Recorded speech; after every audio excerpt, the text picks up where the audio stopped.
네, 안녕하세요. 구독자 여러분. 윈사하키입니다. 챗GPT가 2022년도 11월에 출시된 이후로 이제 1년여 정도 지난 시점인데요. 어떠세요?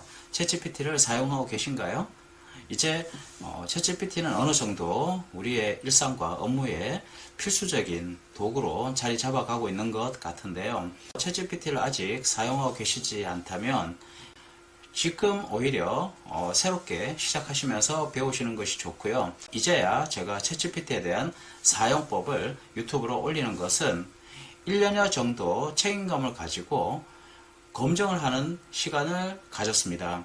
챗GPT가 별도의 사용자들을 위한 정확한 매뉴얼을 제시하고 있지 않고 후속 AI 모델들도 동일하게 그냥 업그레이드된 내용들만 공유하고 있는 이런 상황에서 현장에서 수많은 기관과 참여자들을 대상으로 강의를 해서 검증한 사례들을 가지고 우리 구독자분들께 체계적으로 정리해드리는 기본편이 되고요. 다음 회차에서는 제가 자체 개발한 구조화된 전문가형 프롬프트, PICF 프롬프트라고 합니다. 그것을 전해드릴 텐데요. 챗GPT를 처음 사용하시는 분들도 단번에 전문가 수준의 결과물을 얻을 수 있는 그런 프롬프트입니다. 한번 기대해 보시면 좋을 것 같습니다. 그럼 시작해 볼까요? 우선 엣지 브라우저를 실행을 하고요. 저의 경우에는 오픈 AI사에서 제공해주는 챗GPT 외에 MS사에서 제공하는 코파일럿과 그 다음 구글 제미나이, 네이버, 하이퍼클로버 X, 리튼까지 같이 동시에 띄워놓고 하는 데 있어서 마이크로 엣지 브라우저에서 제공해주는 분할 화면이 굉장히 유용해서 저는 마이크로 엣지 브라우저를 사용합니다. 우선 엣지 브라우저를 실행한 상태의 초기 화면인데요. 여기에 우측 코너 이 부분을 클릭하면 바로 이렇게 분할 화면으로 MS사에서 제공해주는 코파일럿이 뜨게 됩니다. 중앙에 여기 마우스를 갖다 대고 이거 화면 크기를 조정할 수 있는데요. 일단 이 정도 조정한 뒤에 여기에 오픈 AI사에서 제공해주는 챗GPT를 접속합니다. ai.com 이렇게 접속을 하게 되면 오픈 AI사 초기 화면이 되죠. 여기에 메뉴를 클릭해서 Try 챗GPT 저의 경우에는 바로 회원가입이 되어 있기 때문에 접속이 되지만 회원가입이 안 되신 분은 이 화면 순서에 따라서 Try 챗GPT 클릭하고 다음 화면에서 사인업을 클릭합니다. 구글 계정을 가지고 있다든지 MS 계정이 가지고 있으면 바로 구글과 MS 계정으로 접속하는 것을 권장해 드리는데 이것이 편리하거든요.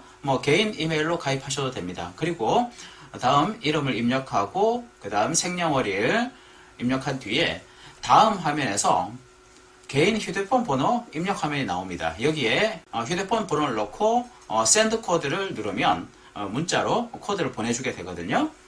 받으신 코드를 엔터 코드 이 화면에 넣어주시고 그러면 가입 완료가 되신 겁니다. 이제 로그인 하시게 되면 이런 화면으로 나타나게 되죠. 기본적으로 이렇게 챗GPT와 MS 코파일럿을 분할 화면으로 세팅한 상태에서 하나의 명령문을 가지고 두 곳의 답변을 조합해서 내가 원하는 결과물로 접근하는 방식이 보다 효과적입니다. 챗GPT 메뉴 중심으로 각각의 메뉴와 그 다음 기능을 살펴볼 건데요.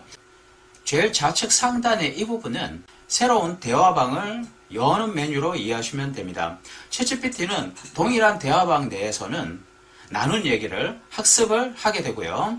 대화를 나누다가 앞선 대화의 내용을 소환해서 좀 더 구체적인 대화를 나누게 되면 챗GPT는 기억하고 있다가 좀 더 구체적으로 또는 다른 관점에서 얘기를 해줄 수가 있거든요. 그런데 동일한 대화방에 주제가 다른 내용을 나누게 되면 나중에 대화가 길어진 이후에 챗GPT의 대화가 여러 가지 주제 내용이 섞여서 나오는 경우가 있습니다. 그래서 만약에 나누는 대화가 좀 새로운 주제다. 그렇다면 항상 이 부분을 클릭을 하셔서 새로운 방을 열어서 그 주제에 해당되는 내용으로만 그 대화방을 활용하시면 되고요. 그렇게 나눈 대화의 내용은 이렇게 대화 단위로서 히스토리 기록이 남게 됩니다. 별도로 삭제하지 않는 한 이렇게 기록에 남겨두니까 좋은 답변을 얻은 그런 질문은 그대로 두셨다가 조금만 응용해서 사용할 수가 있겠죠. 네, 그리고 이 부분은 유료를 사용하게 되실 경우에 저렇게 챗GPT4 유료와 그 다음 챗GPT 3.5 무료가 같이 선택할 수 있도록 나오는 화면인데요. 만약에 무료만 지금 가입해서 사용하고 계시다면 챗GPT 3.5만 나오게 될 겁니다. 그리고 제일 하단에 보이는 것이 채팅창인데요. 우리는 앞으로 채팅창이라기보다는 챗GPT에게 명령을 내리는 프롬프트 입력란 용어를 사용하시면 좋겠어요. Shift Enter 단축키를 하나 기억해 두시면 좋겠는데요. 커서 줄넘기기죠. 제가 다음 회차에 알려드릴 자체 개발한 PICF 프롬프트 한 번의 명령으로 원하는 결과를 얻을 수 있도록 구조화된 전문가형 프롬프트입니다. 그것을 사용하기 위해서 이 Shift Enter 단축키를 아셔야 되는데 다음 회차에서 PICF 프롬프트를 알려드릴 때 사용하시면 되겠습니다. 챗GPT가 최근에 업데이트된 내용 중에서 제가 굉장히 유용하다 생각하는 부분인데요. 이제 환경 설정 부분에 있어서 이 게임 맞춤화 설정 좌측 하단에 보시면 로그인을 하셨으니까 여기에 본인의 이름이 있으실 거예요. 여기를 클릭하시게 되면 커스터마이즈 챗GPT 메뉴가 보이실 텐데요. 여기를 클릭하시게 되면 네, 이런 새로운 또 창이 열리게 되는데 윗부분과 아랫부분이 공란으로 나와져 있을 겁니다.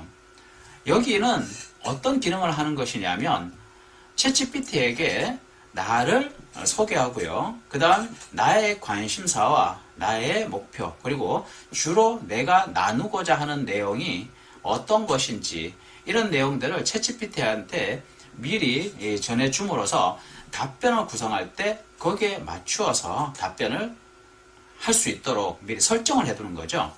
그리고 이 밑에 부분에 있는 것은 챗GPT와 나의 관계를 설정을 하는 것입니다. 첫 번째 란에는 챗GPT가 참고할 나에 대한 정보 이런 것들 쭉 넣어주시고요.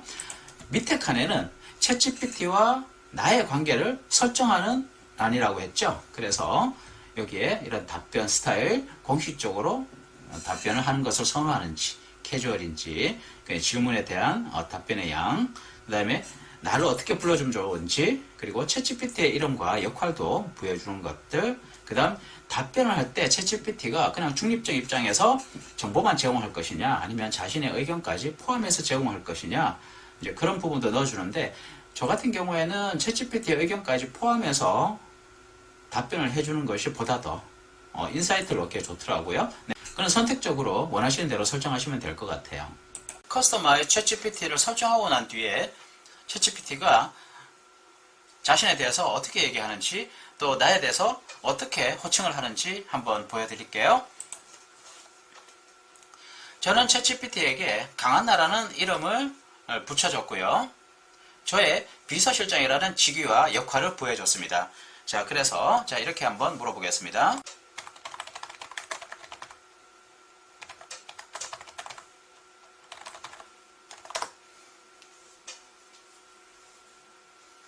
네, 지금 보시는 것처럼 거부감 없이 받아들이죠. 이런 설정을 하기 전에는 이름을 붙여주고 불러도 네, 안녕하세요. 저는 챗GPT입니다. 이렇게 답변을 하는데 지금은 거부감 없이 받아들이고 있습니다. 자, 그러면 자신에 대한 소개를 한번 해보라고 할까요?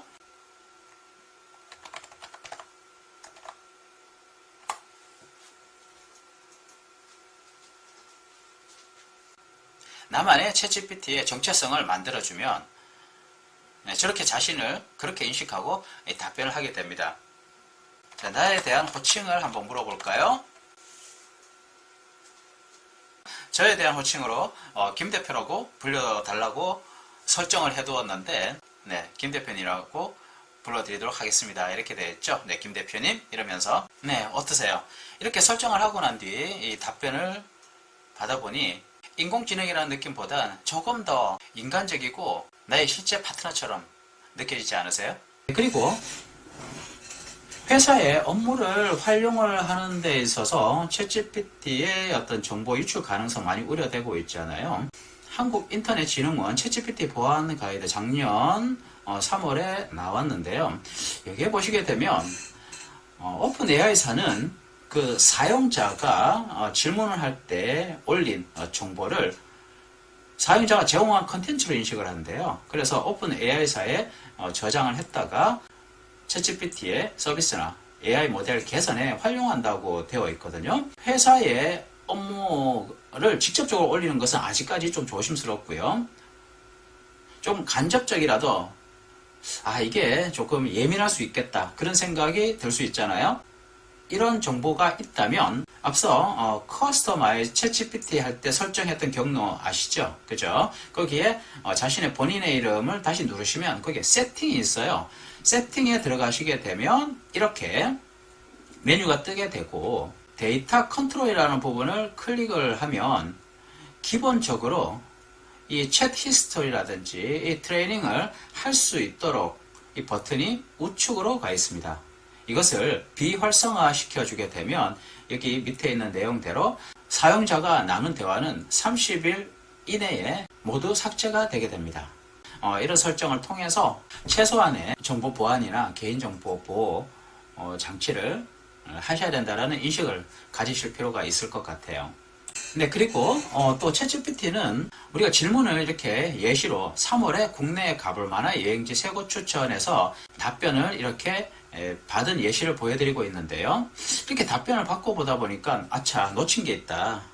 국내에 가볼 만한 여행지로는 너무 크다라는 거죠. 그래서 바닷가 여행지를 좀 좁혀볼까? 그럴 때 챗GPT 같은 경우에는 이 부분에 연필 같은 모양을 클릭하게 되면 이 명령을 다시 수정할 수 있도록 활성화가 됩니다. 문제없는 명령문을 그대로 둔 상태에서 추가하거나 수정만 하면 되잖아요. 근데 만일 이 기능이 없다면 다시 밑에 똑같은 내용을 써야 하는 그런 불편함이 있습니다. 나의 프롬프트를 원하는 결과에 맞게 정렬시켜 나가는 데 있어서 이 수정 메뉴는 상당히 유용한데요. 3월에 국내에 가볼 만한 여행지 3곳 추천. 네, 저렇게 답변이 구성이 되게 되죠.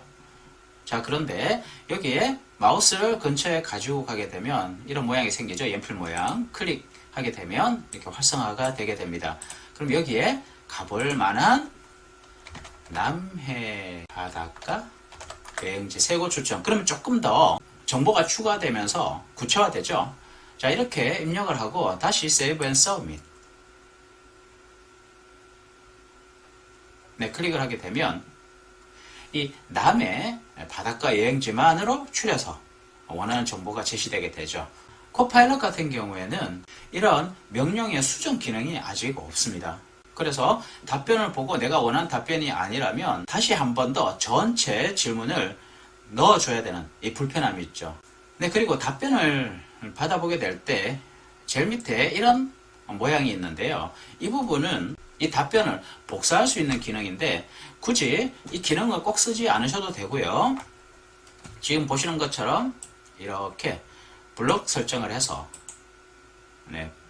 복사를 한 후 이렇게 붙여넣기 하셔도 되고요. 복사 기능을 사용을 해볼까요? 네, 여기에 복사를 클릭해서 붙이게 되면 이렇게 나오는데요. 편의에 따라서 사용하시면 될 것 같아요. 자, 다음은 답변 다시 요청하기 기능인데요. 의외로 많은 분들이 한 번에 답변을 보고 거기서 끝나는 경우가 있어요. 챗GPT는 단어의 의미를 알고 답변을 구성해 주는 것이 아니라 질문에 대해서 가장 자연스러운 답변이 될 수 있는 단어의 배열을 확률적으로 계산해서 제시해 주는 것에 불과하거든요. 똑같은 질문을 동시에 여러 사람이 하더라도 모두 다른 답변을 얻게 되는 이유가 그것 때문입니다. 그래서 챗GPT에게 질문을 하고 답변을 얻었을 때 이 답변 다시 요청하기 기능을 사용하지 않은 상태에서 한 번의 답변만 본다면 더 좋은 답변을 얻을 기회를 잃으시는 거예요. 최소 3번 정도 이상을 계속 눌러보셔서 조금 더 나은 답변이 나올 때까지 이 기능을 사용하시는 것을 권해드립니다. 네, 오늘 알려드린 내용은 챗GPT가 2024년 현 시점까지 업그레이드된 내용을 반영을 해서 처음 사용하시는 분들이 챗GPT에 접속을 어떻게 하고 기본 메뉴는 어떻게 되며 메뉴별로 어떤 기능과 역할을 있는지, 그리고 환경 설정은 어떻게 하면서 보안을 위해서 최소한의 어떤 설정 정도를 해야 되는지까지도 알려드렸습니다. 다음 회차에는 챗GPT를 처음 경험하시는 분이라 하더라도 전문가 수준의 원하는 결과를 한 번에 얻을 수 있도록 제가 자체 개발한 PICF 프로프트 그 내용을 전달해 드릴 것이고요.